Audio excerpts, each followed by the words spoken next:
নমস্কার বন্ধুরা, welcome to Risha বিশ্বের শহর। সকাল সকাল দেখো চা বিস্কুট নিয়ে বসে পড়লাম। আজ সারাদিন কি করলাম সেটাই তোমাদের সঙ্গে শেয়ার করব। চা বিস্কুট খেয়ে দেখো চলে আসলাম স্নান করে ঠাকুর ঘরে। স্নান করে রেডি হয়ে ঠাকুর ঘরে এসে দেখো ফলগুলো বানিয়ে নেব এবং তার সঙ্গে ফুলগুলো তুলে নিয়েছিলাম, সঙ্গে বেলপাতাও।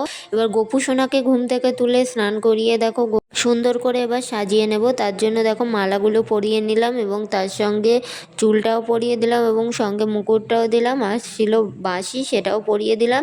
এবার দেখো গোপু সোনার সেবার জন্য আমি সব কিছু রেডি করে নিয়েছি, সেগুলোই রেডি করে পুজো দিয়ে নেব এবার। আর শসা, আঙুর, আপেল এবং সঙ্গে চিড়ে দিয়েছিলাম। দেখো আমার পুজো দেওয়া হয়ে গেছে। এইবার ঠাকুরঘর থেকে বেরিয়ে আমি ম্যাগিটা খেয়ে নিলাম। ম্যাগি খেয়ে দেখো রান্নাঘরে গিয়ে দেখি মা এই সবজিগুলো বানাবে এবার। তার জন্য নিয়ে নিয়েছে গাজর, ক্যাপসিকাম, বিন। আজ আমাদের বাড়ি রান্না করা হবে ফ্রাইড রাইস এবং মটন। তার জন্য দেখো ফ্রাইড রাইস করার জন্য সব সবজিগুলো কেটে ধুয়ে পরিষ্কার করে নিয়েছে। কে কে রাইস খেতে ভালোবাসে অবশ্যই কমেন্ট করে জানিও। দেখো আমাদের কিশমিশ এবং কাজু বাদামগুলো রেডি করা হয়ে গেছে। এবার এই বিনসগুলো এগুলো ভালো করে ভেজে নেব। সবগুলোই দেখো ভাজা হয়ে গেছে। গাজর, বিনস, ক্যাপসিকাম ভেজে নিয়েছে। আজ সকালে বাড়িতে রান্না করা হয়েছিল আলু সিদ্ধ এবং তার সঙ্গে ঘি ভাত। দেখো সেটাই আমি নিয়ে খেয়ে নিলাম এবং দুপুরবেলা করা হবে ফ্রাইড রাইস এবং মটন।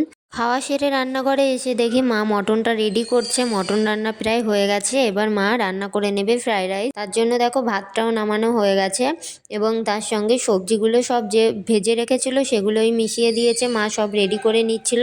রান্নাটা মাই করেছিল।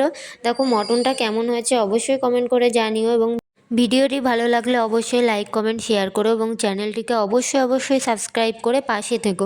সব রেডি হয়ে গেলে দেখো আমরা খাওয়া দাওয়া করে রেস্ট নিয়ে চলে আসলাম সন্ধ্যাবেলা একটু হেলেঞ্চাতে গিয়েছিলাম বাজার করতে। ভিডিওটি কেমন লাগলো অবশ্যই জানিও। ভিডিওটি ভালো লাগলে লাইক, কমেন্ট, শেয়ার করো। অবশ্যই চ্যানেলটিকে সাবস্ক্রাইব করে পাশে থেকো। আজকের ভিডিওটি এই পর্যন্ত। সকলে ভালো থেকো, সুস্থ থেকো।